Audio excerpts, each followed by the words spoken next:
नमस्कार, आप सभी का बहुत बहुत स्वागत है। खबरों का पंचनामा देख रहे हैं आप और मैं हूं आपके साथ परवीन शेख। हम लेकर आए हैं देश और दुनिया की 5 बड़ी खबरें, जिस पर चर्चा के लिए हमारे साथ स्टूडियो में मौजूद हैं कैपिटल टीवी के editor in chief doctor Manish Kumar. Sir, आपका बहुत बहुत स्वागत है। धन्यवाद। सबसे पहले एक नजर आज की टॉप हेडलाइंस पर। विदेश यात्रा के चौथे चरण में प्रधानमंत्री मोदी ब्राजील पहुंचे। ब्रिक्स शिखर सम्मेलन में लेंगे हिस्सा। आतंकवाद सहित कई मुद्दों पर होगी चर्चा। बिहार वोटर लिस्ट पर मचा बवाल। टीएमसी सांसद महुआ मोइत्रा ने खटखटाया सुप्रीम कोर्ट का दरवाजा। चुनाव आयोग के आदेश पर रोक की मांग। कांग्रेस के सैनिटरी पैड पर राहुल प्रियंका की तस्वीर पर विवाद। बीजेपी ने बताया महिलाओं का अपमान। कांग्रेस नेता सुप्रिया श्रीनेत ने कहा बीजेपी फैला रही है झूठ। भारत में आर्थिक और सामाजिक स्तर में आया बड़ा सुधार। आय समानता के मोर्चे पर देश ने अमेरिका चीन को भी पछाड़ा। दुनिया में मिला चौथा स्थान। एलन मस्क का राजनीति में अगला कदम। अमेरिकी पार्टी के नाम से बनाई नई राजनीतिक पार्टी की लॉन्च। खबरों में सबसे पहले बात पीएम मोदी की। प्रधानमंत्री नरेंद्र मोदी अपनी विदेश यात्रा के चौथे चरण में ब्राजील पहुंचे। रियो डी जेनेरियो में उनका जोरदार स्वागत हुआ, जहां वो 4 दिन रहने वाले हैं और 17वें ब्रिक्स शिखर सम्मेलन में हिस्सा लेंगे। पीएम मोदी के स्वागत में प्रवासी भारतीयों ने पारंपरिक डांस और लोकगीत पेश किया।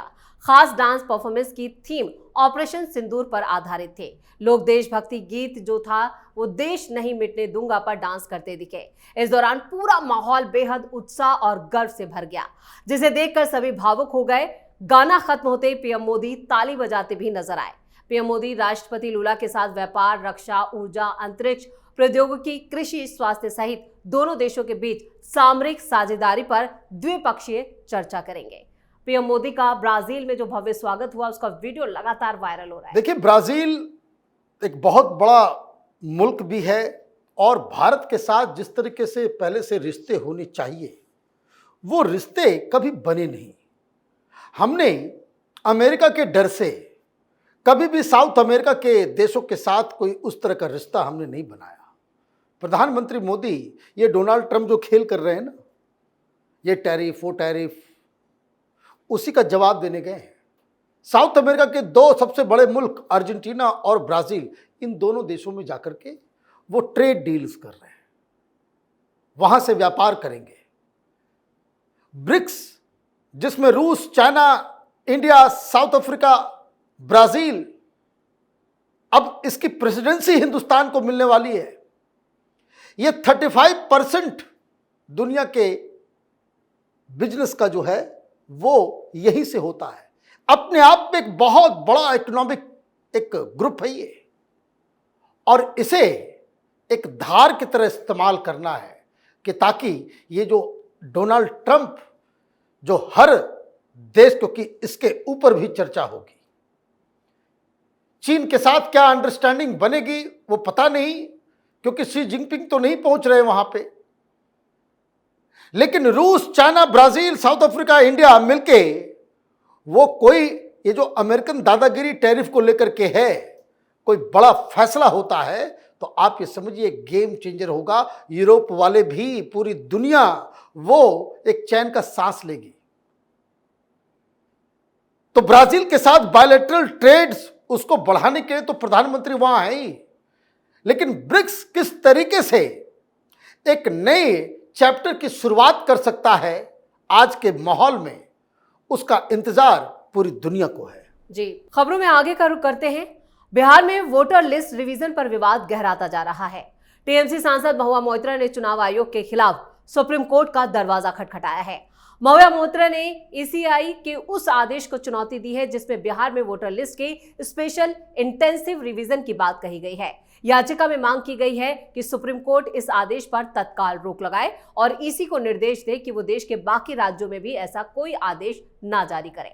महुआ मोइत्रा का आरोप है कि यह आदेश मनमाना, असंवैधानिक, गरीबों, महिलाओं और प्रवासी मतदाताओं को वोटिंग प्रक्रिया से बाहर करने वाला है। इसके अलावा योगेंद्र यादव ने भी सुप्रीम कोर्ट में वोटर लिस्ट रिवीजन से जुड़ी याचिका दाखिल की। इससे पहले एडीआर भी याचिका दाखिल कर चुका है। विपक्ष की तमाम पार्टियां जो हैं वो लगातार वोटर लिस्ट को लेकर सुप्रीम कोर्ट का रुख कर रही हैं। देखिए क्या लेना देना है महुआ मोइत्रा को बिहार से। बिहारी लोग जाते थे, उनकी नेता जो है वो कहते हैं कि आउटसाइडर आ गया है, बांग्लादेशी को बिठाओ अपने घर के अंदर। ये योगेंद्र यादव को क्या लेना देना, ये कांग्रेसी दलाल। आप टीवी पे आते हो, वहां संयोजक स्वराज अभियान है कांग्रेसी। राहुल गांधी की यात्रा का पूरा मैनेज ये कर रहा था, भारत जोड़ो यात्रा का। भाई एक तो वो उधर चल रहा है ना कांवड़ यात्रा में नाम छुपाने वाला, ये वही तरह का तत्व है ये लोग, उसी तरह के जंतु हैं ये सब। पता नहीं आप इतनी बड़ी बात कह रहे हो कि इलेक्शन कमीशन जो कर रहा है उससे लाखों लोग डीइनफ्रेंचाइज हो जाएंगे, है ना, कि उनसे मतदान का अधिकार छीनने की कोई साजिश रची जा रही है। इतनी बड़ी बात बोलने से पहले सुनाई पड़ता है कि क्या कह रहे हो, और आप इतनी बड़ी बात कह रहे हो और इतना बड़ा भौकाल आपने क्रिएट कर दिया। सुप्रीम कोर्ट ने कहा रहने दो, बकवास करना बंद करो, लोग की आदत हो गई, डांट पड़ेगी अभी, क्योंकि ये तो एडीआर और योगेंद्र यादव, ये तो ममता बनर्जी की चेली तो अभी गई, ये तो 2 दिन पहले से गए, अभी तक डेट नहीं मिला है कि कब सुनवाई होगी, और संडे भी है, वैसे भी चल रहा है छुट्टी, तो कब देखा जाएगा, कब क्या होगा वो तो दूर की बात है। अच्छी खबर ये है कि एक ही दिन में 1 करोड़ से ज्यादा जो फॉर्म जो है वो फिलअप हो गया। 7-8 दिन लगेगा, 8 करोड़ से ज्यादा वोटर नहीं है, एक दिन में ये हो रहा। आज तो संडे है और आज 4-4 लाख लोग वॉलंटियर, एनएसएस के, एनसीसी के अधिकारी, टीचर्स, वो वॉलंटियर के रूप में काम कर रहे हैं। करीब 1.5 लाख के आसपास यही तमाम पॉलिटिकल पार्टीज, आरजेडी, कांग्रेस, इन लोगों ने भी अपने लोगों को भेजा है वहां पे कि देखना कहीं कोई गड़बड़ी ना हो। स्वागत है आपका, अपनी आंखों के सामने जुड़वाओ, अपने आंखों के सामने हटवाओ। किसी का वोट नहीं, किसी का नाम हट रहा है, वहां लड़ाई करो, ये तो अच्छी बात है। तो ट्रांसपेरेंट तरीके से सारा काम हो रहा है। 7-8 दिन लगेगा। ये जो रो रहे थे ना कि भाई 30 दिन में कैसे होगा, 7-8 दिन में सब हो जाएगा। और ये जब हो जाएगा फिर 1 महीने का वक्त आपको दिया जाएगा कि भाई इसमें जिसको जिसको कंप्लेन है कि मेरा नहीं आया या गड़बड़ है, कुछ ये है, नाम ज़्यादा हो गया, फोटो गड़बड़ हो गया, ये सारी चीज़ों को भी ठीक से करने के लिए उसके लिए भी ये बीएलए जाएंगे, आपके लोग जाएंगे, तो इसमें कोई दिक्कत नहीं है। लेकिन आप पता नहीं कहाँ से इन लोगों ने ठेका ले लिया है। ये चाइना से ठेका लिया है कि जॉर्ज सोरोस का ठेका लिया हुआ है कि हिंदुस्तान की डेमोक्रेसी को, हिंदुस्तान के कोर्ट्स को, हिंदुस्तान के इलेक्शन कमीशन को आप बदनाम करने का जो ठेका ले रखे हुए हो ना, देश की जनता इसलिए आपको रिजेक्ट करती है। जी, खबरों में आगे बढ़ते हैं।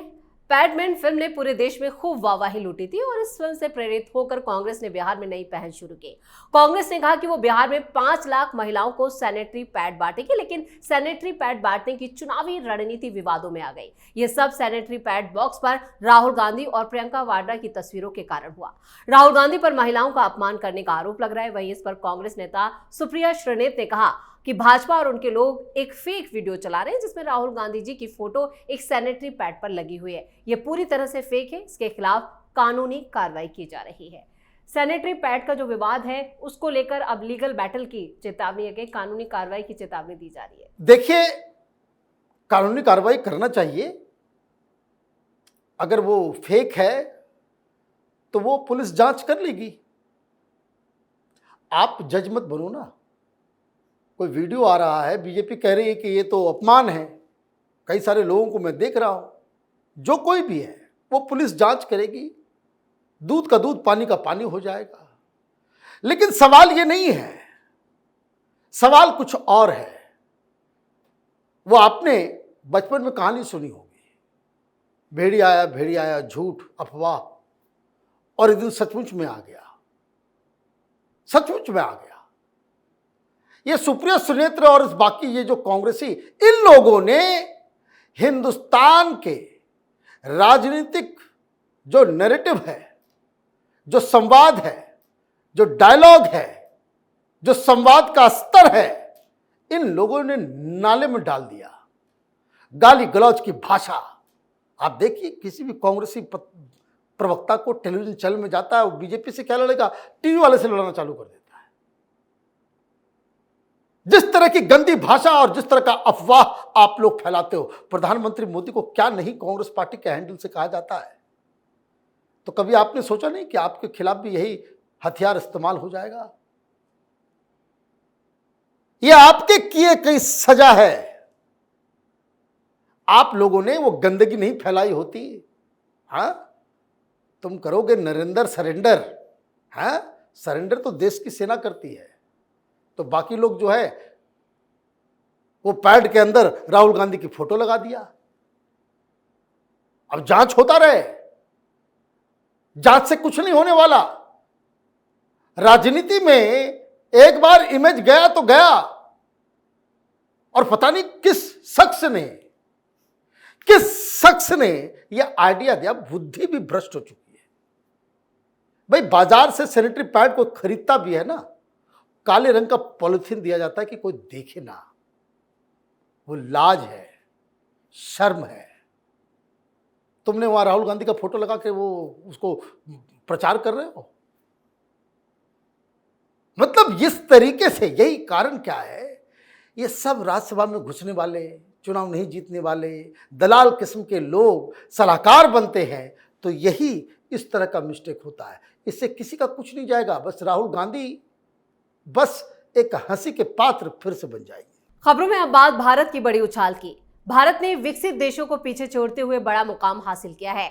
आर्थिक और सामाजिक स्तर पर भारत ने नया रिकॉर्ड हासिल किया है। प्यू रिसर्च सेंटर की रिपोर्ट के मुताबिक भारत सार्वजनिक लोकतांत्रिक संतोष के मामले में शीर्ष देशों में शामिल हो गया है। रिपोर्ट के मुताबिक 2025 में 23 देशों में किए गए सर्वे में 74% भारतीयों ने कहा कि वो अपने देश के लोकतंत्र से संतुष्ट हैं। रिपोर्ट में यह भी बताया गया है कि हाई इनकम के मामले में भी भारत ने बढ़त हासिल की है। इधर फ्रांस, ग्रीस, इटली, जापान और दक्षिण कोरिया में लोगों में लोकतंत्र के साथ साथ अर्थव्यवस्था को लेकर भी गहरी नाराजगी है। भारत जिस तरह से रिपोर्ट आई है, उसके बाद भारत ने एक बड़ा मुकाम हासिल किया। देखिए, दो रिपोर्ट आज आई है। एक प्यू रिसर्च का और बहुत ही रिस्पेक्टेड है। हिंदुस्तान में किसी गली कूचे में कोई वामपंथी जोर सोरोस के पैसे खा करके, है ना, वो एक कमरे का बना लेता है और उसके बाद वो रिपोर्ट दे देता है। ये सारे वामपंथी नाचने लगते हैं कि हिंदुस्तान में मीडिया की स्वतंत्रता नहीं है, ये नहीं है, वो नहीं है। प्यू इज अ वेरी रिस्पेक्टेड और पूरी दुनिया उसको कद्र करती है। वहां क्या बताया जा रहा है? वहां यह बताया जा रहा है कि 74% ऑफ इंडियंस बिलीव कि जो हिंदुस्तान में डेमोक्रेसी है बहुत मजबूत है। ये राहुल गांधी घूम घूम के जो चर्चा करता रहता है ना, डेमोक्रेसी को बचाना है, डेमोक्रेसी को, ये मुंह काला हुआ है। ये वामपंथियों का मुंह काला हुआ है। ये तमाम ये जंतु जो टीवी पे 3 दिन पहले कह रहे थे कि हिंदुस्तान में अनडिक्लेयर्ड, अघोषित इमरजेंसी लगी हुई है, सुन रहे थे ना आप, तो उनके चेहरे पे कालिक पुत रहा है। ये प्यू रिसर्च है। एक और आया है, ये समाजवादी लोग ज्यादा आजकल पैदा हो गए ना, ये फ्रॉड लोग हैं, समाजवाद के नाम पे भ्रष्टाचार के लिए जो है, जो जाने जाते हैं, परिवार को जो है धन्ना सेठ बना लिया, खाकपति से अरबपति बन गए, ये नेतागिरी कर करके। ये कहते ना मैं समाजवादी। एक और रिपोर्ट आई है, वो वर्ल्ड बैंक की रिपोर्ट है।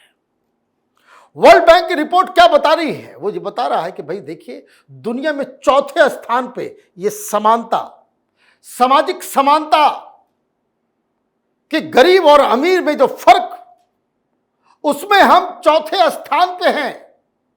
2-3 छोटे छोटे देश हैं, स्लोवाकिया है, फिनलैंड है, नॉर्वे है, और जो तमाम यूरोपियन कंट्रीज हैं, अमेरिका है, चीन है, सब जगह उससे कहीं बेहतर है। और वर्ल्ड बैंक की रिपोर्ट ने बताया कि ये जो अचानक से जो समाज में बदलाव हुआ है, वो गरीबों को जो पैसा जाता है बटन दबाते बिना भ्रष्टाचार के, प्रधानमंत्री को होते हैं ना सम्मान योजना, सम्मान राशि जो दी जाती है, और फूड, ये जो फ्री में खाना दिया जा रहा है, उससे ये 17% लोग जो है वो गरीबी रेखा से बाहर आ गए।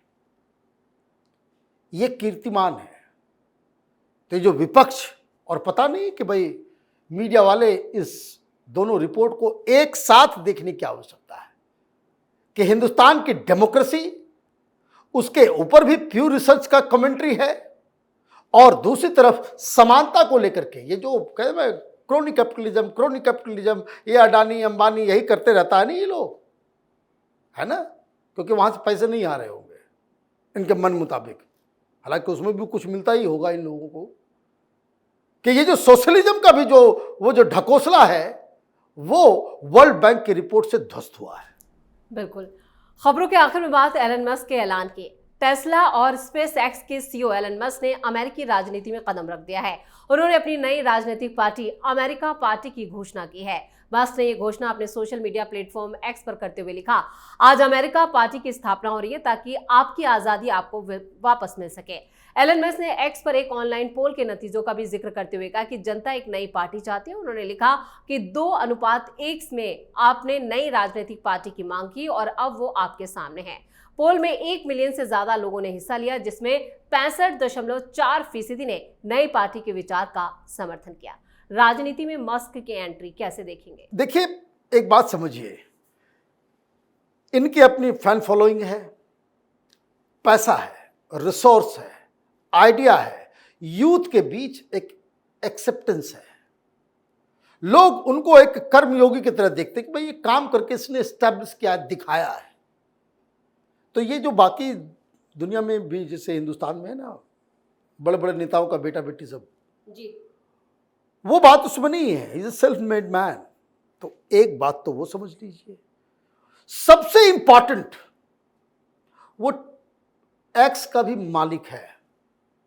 सोशल मीडिया, वो कभी भी फेसबुक को खरीद लेगा। जो सोशल मीडिया और मीडिया को जो है वो हासिल कर सकता है, अपने हिसाब से चला सकता है, नैरेटिव गढ़ सकता है, ये एक प्लस पॉइंट है।